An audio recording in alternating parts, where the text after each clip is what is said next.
Bonjour à tous, j'espère que vous allez bien. Petite vidéo un petit peu spéciale aujourd'hui, on va parler pas trop d'analyse technique, on va vraiment parler aujourd'hui de ce que font les institutions sur le marché, sur le Bitcoin, quelles seraient les narratives, les scénarios qu'il faudra observer pour avoir une reprise du marché, surtout du BTC, ce qui pourra propulser le marché dans son ensemble. On refera aussi un petit point macroéconomique. Juste avant, je vous annonce, le mentorship est toujours disponible, c'est le premier lien en commentaire épinglé, c'est gratuit, ça vous permet de vous former de A à Z, ça vous ramène sur cette page ici. Vous avez juste à vous inscrire sur Bitget via notre lien partenaire. Vous remplissez email, mot de passe, j'accepte les conditions, créez un compte. Vous validez votre KYC, vous faites un trade d'une valeur d'au moins 100 USDT sur la plateforme. Et une fois que ça c'est fait, vous cliquez sur ce lien, la meilleure formation de trading crypto. Vous cliquez sur obtenir gratuitement. Vous renseignez email identifiant Bitget. Vous cliquez sur recevoir. Vous recevez instantanément la première formation qui est ma formation gratuite Assure ton bull market comme un pro.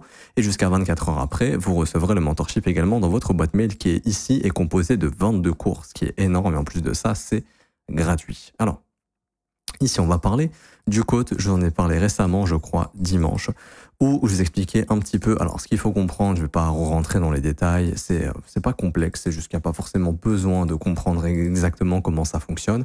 Et après, ça reste que de l'interprétation. Mais grosso modo, quand on est au-dessus des zéros, on va estimer que les institutions sont en train de sortir du marché, qu'elles prennent des bénéfices et qu'elles s'attendent soit à de la consolidation ou à une baisse du Bitcoin. Et quand on est vraiment sous zéro, on s'attend à ce que les institutions ici soient vraiment bullish, qu'elles soient dans le Bitcoin et qu'elles s'attendent à ce que le Bitcoin augmente. Par exemple, ici, on était très loin de zéro, on était à moins 2300, on a eu notre gros rallye. Ensuite, on est revenu proche des zéros, donc prise de profit. Ensuite, on est dépassé zéro, donc ici, les institutions se sont protégées. Et là, on est revenu très loin de zéro. Ça a commencé à partir de septembre 2024. On a eu ce gros rallye. Vous pouvez regarder à chaque fois que les institutions sont vraiment full short. Ça veut dire qu'en fait, elles sont beaucoup exposées au Bitcoin et qu'elles vont protéger leur position d'achat sur le spot, mais ça veut dire qu'elles sont acheteuses et qu'elles s'attendent à ce que le prix du Bitcoin augmente. Et ici, on peut voir que quand ils étaient très short, le Bitcoin a explosé. Ils n'ont pas pareil à la baisse. C'est du hedging, ça veut dire en gros, on va acheter sur le marché spot, on va se couvrir sur le CME futur pour pouvoir gérer notre position sur le CME, parce que le marché spot n'est pas assez liquide pour gérer son exposition. Et vu que le Bitcoin, c'est un commodity, c'est intéressant de détenir directement le Bitcoin, de pas juste avoir un sous-jacent, sachant qu'en plus de ça, c'est un actif qui est rare sur du long terme. Beaucoup spéculent sur le fait que un jour ou l'autre, BlackRock en a reparlé, les multimillionnaires voudront un Bitcoin, sauf qu'il n'y aura pas assez de Bitcoin, et c'est ce qui fait que le Bitcoin pourrait coûter 1, 2, 3 millions de dollars, par exemple, à long terme, sachant qu'il n'y en aura que 21 millions et qu'il y en a déjà des millions qui sont perdus. Donc c'est enfin un actif qui est très rare. Et c'est pour ça, je pense qu'il y a beaucoup d'institutions qui veulent spéculer sur Bitcoin, mais qui en achètent et qui vont justement se protéger sur le marché spot. Parce que c'est vrai aussi qu'il n'y a pas trop d'environnement régulé pour pouvoir trader Bitcoin sur du spot. Donc je pense qu'elles vont acheter Bitcoin sur les exchanges crypto, qu'elles envoient ça sur des cold wallets et qu'elles prennent des positions sur les sous-jacents. C'est pour ça que le CME bouge pas mal et qui donne beaucoup d'informations. Et actuellement, on a l'information. Alors quand on est proche de zéro ou au-dessus de zéro, ça veut clairement dire que pour l'instant, les institutions, elles s'en cognent du Bitcoin. Elles sont dans une optique de se dire que le truc a plus de chances de rien faire ou de baisser. Pourquoi? Parce que tout simplement, on a une baisse actuellement sur les indices américains, qui est assez vertigineuse. D'ailleurs, c'est rare qu'on ait ce genre de mouvement baissier. Et là, on est clairement en train de pricer quelque chose. Et donc, les institutions n'ont pas forcément envie de garder leur exposition sur un actif qui, tout simplement, est corrélé aux indices. Elles sont en train de se barrer des indices, donc elles sont en train de se barrer du Bitcoin. Enfin, les institutions se sont déjà barrées du Bitcoin. Elles ont commencé exactement à vendre à partir du 26 novembre. Plus on s'est rapproché de l'investiture de Trump, plus les institutions ont pris des profits. Et ici, on a également les inflows des ETF. Alors, ça va être là normalement. Et on voit également que du côté des ETF, on a plus de outflow que d'inflow. Ça veut dire que pour l'instant, donc les BlackRock, Fidelity, etc., sont en train de vendre du Bitcoin sur le spot probablement parce que leurs clients sont en train de vendre l'ETF de BlackRock et du coup BlackRock doit vendre les Bitcoins qu'ils ont sous gestion parce qu'il y a des outflows. Et donc ici on voit que ces outflows font baisser les prix parce que c'est de la pression moindreuse qui se retrouve sur le marché spot. Et on voit que depuis à peu près le 6 février, il y a plus d'inflows sur Bitcoin. Les institutions ne sont plus intéressées pour acheter du Bitcoin, en tout cas sur les ETF. D'autres institutions, d'autres baleines qui achètent on-chain, mais en tout cas de la part des ETF pour le moment, c'est le calme total. Pourquoi? Puisque tous les gros narratifs sont passés sur le Bitcoin. On a eu le premier narratif qui a été demande ETF BlackRock. Donc le marché a consolidé longtemps. Donc BlackRock a fait sa demande d'ETF ici. Si vous voulez, on refait un petit peu d'histoire. hop, BlackRock a fait sa demande d'ETF, je crois, ici. C'était en juin 2023. Donc le marché a fait une grosse consolidation et plus on s'est rapproché de la deadline, plus le marché a commencé à augmenter puisque là, les rumeurs d'approbation ont commencé à augmenter. Donc tout naturellement, il y a pas les insiders, hein, mais bon, il y a peut-être des insiders qui savaient que ça allait être approuvé, mais les spéculateurs sont rentrés en longue ici à la question de cette résistance puisque là, ils se sont dit, ok, ça sent bon pour l'ETF Bitcoin. Ensuite, l'ETF est arrivé, on a eu le sell de news. Ici, ce rallye haussier, c'est simplement les inflows. Donc là, on a des premières institutions qui ont commencé à rentrer. On a Goldman Sachs, on a Morgan Stanley, on a JP Morgan, on a plein de banques américaines qui sont rentrées. Ok. Ensuite, ici, il y a une grosse pause du marché puisqu'on s'approchait des élections américaines et on avait deux opposants, Trump pro-crypto, Kamala anti-crypto. Donc c'est Trump qui a gagné, donc le marché a fait un rallye haussier puisque là, du coup, on a pricé Donald Trump président à partir du 6 novembre. Et on a pricé le fait que Trump allait faire beaucoup de choses pour le marché crypto, peut-être des exemptions de taxes, peut-être des régulations plus souples, ce qui est le cas, une SEC qui allait changer avec un Gary Gensler qui allait être viré. Donc c'est ce qui est passé. Maintenant, on a des pro-crypto qui sont à la tête de la SEC et de la CFTC, donc théoriquement positif pour le marché crypto, le marché l'a pricé. Ensuite, on a commencé à avoir Trump qui nous a dit faire des réserves stratégiques, donc ça a encore plus boosté le marché, Bitcoin est monté, donc ça c'est toujours encore une fois des narratifs haussiers. Ensuite, on a eu, donc on avait Michael Saylor aussi qui a fait des gros emprunts, qui a acheté également avec beaucoup d'argent. Donc tout ça, ça a boosté le marché. On a même le fonds souverain d'Abu Dhabi. Donc on a des pays, enfin ici c'est un émirat, mais bref, on a des fonds souverains de pays qui commencent à se positionner sur le Bitcoin. Donc ici, on voit bel et bien qu'il y a cette expansion haussière. Investiture de Trump, celle de news, le marché réintègre, rejette, etc. Ok, ici on nous balance des bonnes news, il y a des conférences crypto, le marché ne réagit plus, donc le marché on estime qu'il a déjà tout pricé. Et maintenant il n'y a plus de narratif haussier puisque la réserve stratégique est officielle et malheureusement elle nous a juste permis de tester notre breaker daily parce que Trump nous dit qu'il va faire une réserve stratégique mais que finalement la réserve stratégique est composée que des bitcoins qui sont saisis et qu'ils n'achèteraient pas avec l'argent du contribuable. Donc, leur seule possibilité d'acheter du Bitcoin, c'est un jour d'avoir des taux d'intérêt bas de la part de la Fed. Sauf que la Fed a des taux d'intérêt qui sont assez élevés et ça empêcherait, à mon avis, le gouvernement américain de s'endetter pour acheter du Bitcoin avec des taux aussi hauts. Puisque on est très loin des taux à zéro qu'on peut avoir éventuellement. Oui, on est très loin des taux zéro qu'on avait en 2021 et 2020. Donc, il est très peu probable, tant que les taux d'intérêt restent élevés, que le gouvernement américain vienne acheter du Bitcoin. Donc il nous reste quoi comme narratif? On a BlackRock qui commence à recommander aux investisseurs institutionnels de poser entre 1 et 2% de leur capital dans le Bitcoin. Bon, c'est plutôt une bonne nouvelle, mais malheureusement, pour l'instant, les marchés sont en train de chuter, donc les institutions n'ont pas forcément d'intérêt à se positionner dans le Bitcoin. Ok. Du coup, quel narratif nous reste-t-il? On en a potentiellement un, c'est le narratif de Saylor, qui là a envie d'émettre de la dette à hauteur de 21 ou 22 milliards de dollars pour acheter du Bitcoin. Bon, à voir s'il va réussir à lever cette dette-là. S'il y arrive, ça pourrait rebooster Bitcoin puisque 22 milliards, s'il les achète, alors il va pas les acheter au marché, il va pas faire exploser le prix, mais ça pourrait créer de la pression acheteuse, donc ça pourrait au moins faire consolider les prix ou nous faire remonter. Mais ça peut prendre plusieurs mois avant que ce soit approuvé, qu'ils trouvent justement des investisseurs qui ont envie d'emprunter 22 milliards pour acheter du Bitcoin. De prêter 22 milliards à Saylor pour qu'il achète du Bitcoin. Donc là, actuellement, à court terme, moyen terme, on n'a plus du tout aucune narrative. Et le marché est en train d'entrer dans une narrative baissière qui est la suivante, la récession. Puisque actuellement, comme vous le voyez, on a un Nasdaq qui s'effondre, on a un dollar index qui se fait éclater alors que l'économie en Europe est moisie, littéralement. Ils n'ont jamais été autant en galère. Donc on est en train de pricer le fait qu'il y a une inflation qui descend trop rapidement et que ça peut déclencher des risques de déflation si la Fed laisse ses taux d'intérêt trop hauts. Et du coup, on est en train de pricer, à mon avis, qu'à un moment donné, la Fed va être obligée de baisser ses taux d'intérêt rapidement. Donc pour moi, le pricing de la récession est en train d'avoir lieu. Il est probablement pas terminé.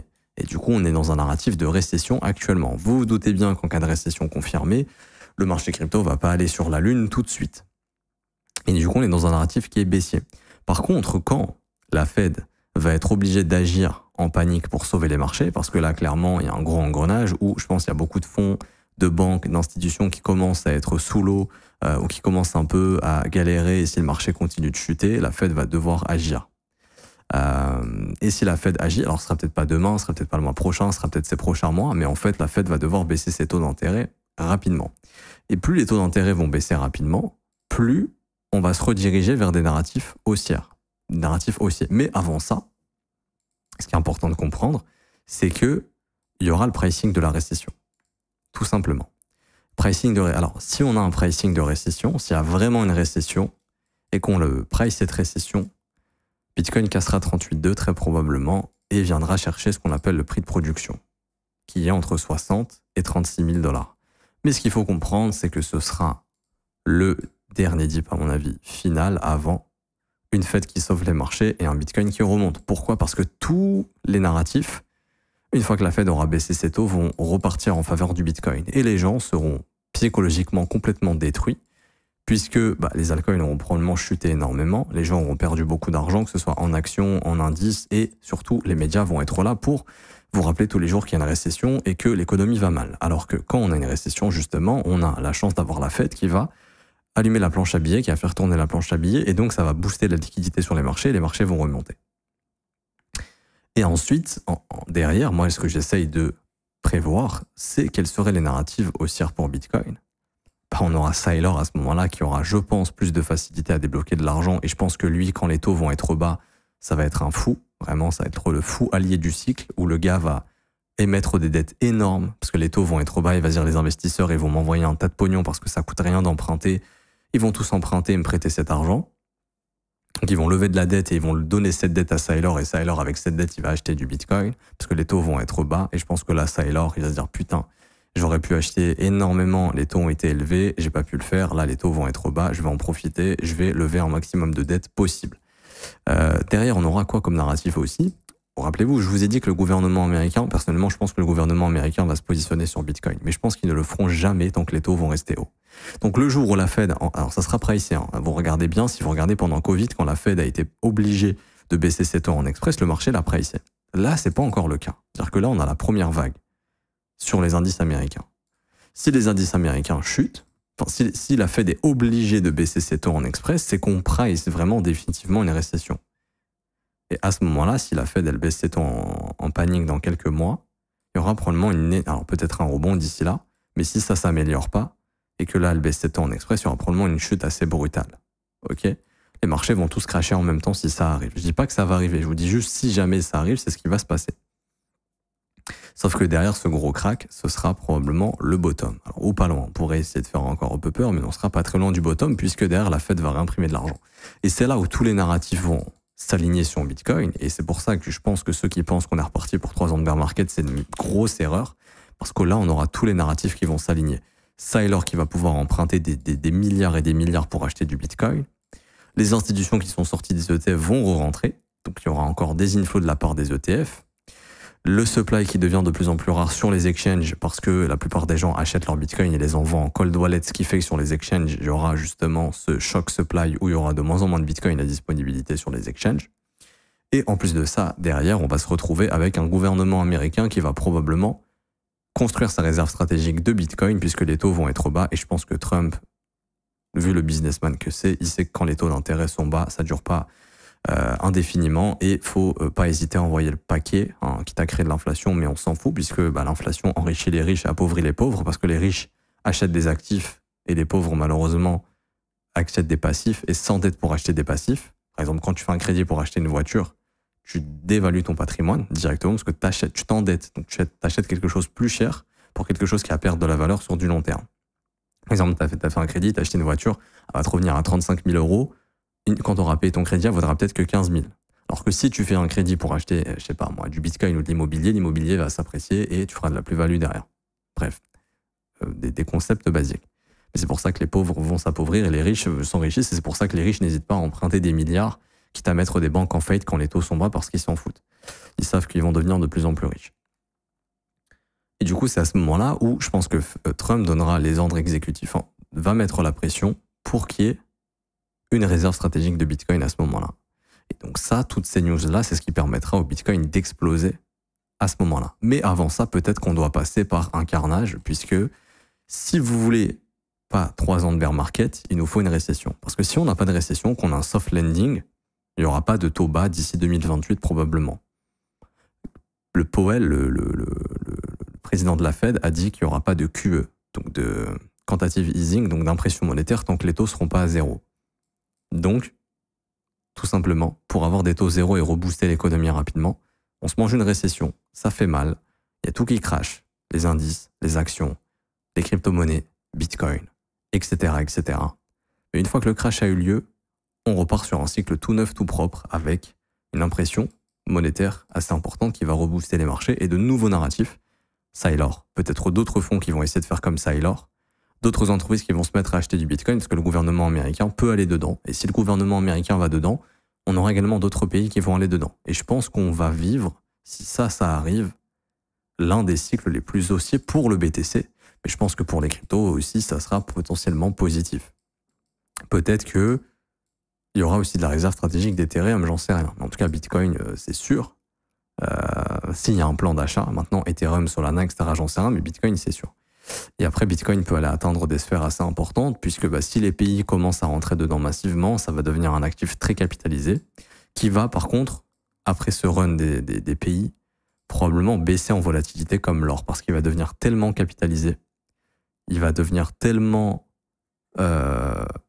capitalisé, oui, tellement liquide, qu'il va réduire sa volatilité à long terme et que les corrections seront probablement de moins en moins profondes et que la volatilité du Bitcoin sera probablement de moins en moins importante, plus il deviendra capitalisé. Et ce sera peut-être le dernier cycle où on verra un Bitcoin aussi volatile et sera peut-être le dernier pic de volatilité énorme qu'on aura avec vraiment des États qui vont se positionner dessus et du coup un Bitcoin sur le long terme qui peut-être arrêtera de faire des bear markets.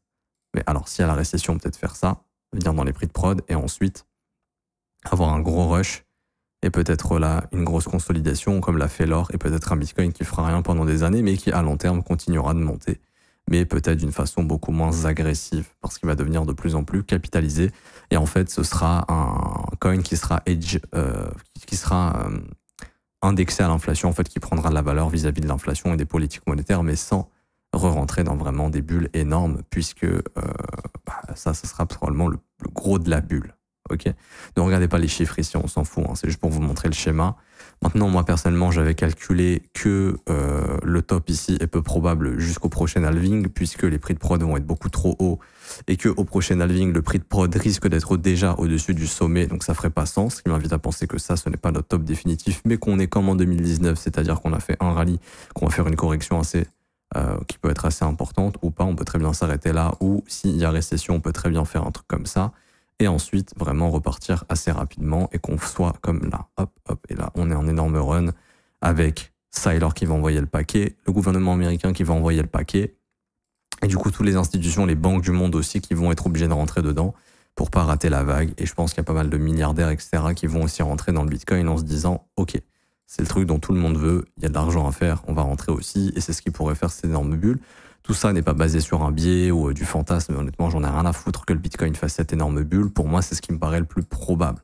Bitcoin c'est dans la tête de tout le monde, c'est dans la bouche de tout le monde, mais il y en a peu qui ont du Bitcoin. Ok ? Et donc à mon avis ça va devenir un actif qui va devenir de plus en plus rare, et en fait qui va séduire de plus en plus les ultra riches. Tout simplement, parce que les ultra riches sont intéressés par l'ultra luxe. Par exemple, quand on voit des maisons qui se vendent à 200 millions de dollars, je sais pas ce qui change entre une maison à 200 millions et une maison à 10 millions. Je regarde des vidéos des fois sur YouTube, pour la petite anecdote, je vois une maison à 10 millions, déjà je me dis c'est n'importe quoi, j'en vois une à 200 millions, je me dis c'est encore plus n'importe quoi, mais la maison à 200 millions n'a rien de plus que la maison à 10 millions. Ben, je pense que Bitcoin ça va devenir l'actif vraiment que les riches vont essayer de s'arracher, mais quand je parle des riches, je parle des ultra riches à terme, hein, quand des prochaines années, où l'objectif sera d'avoir le plus de Bitcoin possible, et ça Sailor l'a très bien compris. Et si Sailor réussit son pari, ça va devenir probablement l'une des entreprises les plus capitalisées à terme. Et probablement l'un des mecs les plus riches du monde en termes de part sociale, en termes de part de sa boîte, quoi. De valorisation de boîte, et du coup en termes de valorisation boîte, pas en cash nécessairement, mais en termes de valorisation, ça deviendra probablement l'un des mecs les plus riches du monde. Voilà, donc je m'arrête ici pour aujourd'hui, j'espère que ça vous aura plu, que vous puissiez comprendre les thématiques, les narratifs du marché et comment les prévoir, hein, parce que c'est, encore une fois, c'est pas super compliqué, faut juste avoir la bonne psychologie et bien comprendre quand les narratifs sont là et les narratifs ne sont plus là. Donc là, il n'y a plus forcément de raison de voir le prix du Bitcoin monter tant qu'il n'y a pas vraiment, je dirais, des taux bas, personnellement. Et je pense qu'une récession, ça nous aiderait pas mal. En espérant, pour le coup, que cette récession arrive, puisque si elle arrive, ça va vraiment reset les marchés rapidement et ça nous permettra de repartir beaucoup plus vite que de s'emmerder pendant 3 ans si jamais il y a un simple soft landing. Ça vous a plu, bombardez les pouces bleus, abonnez-vous, mettez un petit commentaire, merci à ceux qui jouent le jeu. Je vous rappelle, on a un service de copy trading qui est gratuit, c'est le premier lien en commentaire épinglé. Ça vous ramène sur cette page, c'est rentable, vous avez tous les résultats dans le Discord, dans la partie résultats journaliers, copy trading ici, 50 TP sur les stratégies la semaine dernière, c'est énorme. Vous avez tous les résultats ici, BTC, ETH, XRP, Sol, le Gold, etc., etc. Pour nous rejoindre, c'est simple, premier lien en commentaire épinglé, ça vous ramène sur cette page, vous vous inscrivez sur BitGet via notre lien partenaire, vous validez votre KYC, ensuite vous cliquez sur rejoindre copy trading, vous remplissez ce formulaire, prénom, email, identifiant BitGet, vous cliquez sur rejoindre, et ensuite il y a juste à cliquer sur configurer le copy trading, il y a 4 vidéos à regarder, c'est très simple, vous suivez les étapes, vous cliquez là où on clique et on vous montre comment configurer notre plateforme de copy trading qui est juste ici, ensuite vous pourrez cocher les stratégies. Et pour ceux qui veulent rejoindre mon école et se former à mes côtés, c'est juste ici, rejoindre mon école de trading, oups, pas ça. C'est ça. C'est le seul abonnement payant que je propose, 49 € par mois. Le but, c'est de vous accompagner tous les jours, du lundi au vendredi. On analyse les marchés ensemble, on trouve des points d'opportunité, on trouve des opportunités ensemble. Je réponds à vos questions, je vous aide dans vos setups, j'analyse vos coins. Également, vous aurez accès à la formation de l'école, qui est la formation la plus complète. 19 heures de cours vidéo, 8 modules qui vous forment de A à Z, analyse technique, analyse fondamentale sur les actions, création de stratégie, création de plans, développement du profil de trader. On apprend absolument tout. Et vous aurez aussi un accès privilégié au Discord dans la partie école pour poser toutes vos questions à moi-même et à mes collègues professeurs qui seront là pour vous aider. Et en plus de ça, vous avez accès au brief tous les jours du lundi au vendredi. Ça commence à seulement 49 € par mois, c'est sans engagement, et vous avez encore des offres moins chères, 3, 6 et 12 mois. Par exemple, on a 36% de réduction sur l'offre de 12 mois. C'est un paiement one shot, mais vous avez un an d'abonnement directement et ça vous évite de payer tous les mois, donc vous payez moins cher. Après, pour ceux qui veulent juste l'abonnement mensuel, il y a des abonnements pour tout le monde. Et vous avez également les témoignages des membres juste ici si vous souhaitez les lire. En tout cas, vous êtes les bienvenus, n'hésitez pas, je m'arrête ici. Bonne journée à tous, on se retrouve très bientôt. Ciao, ciao.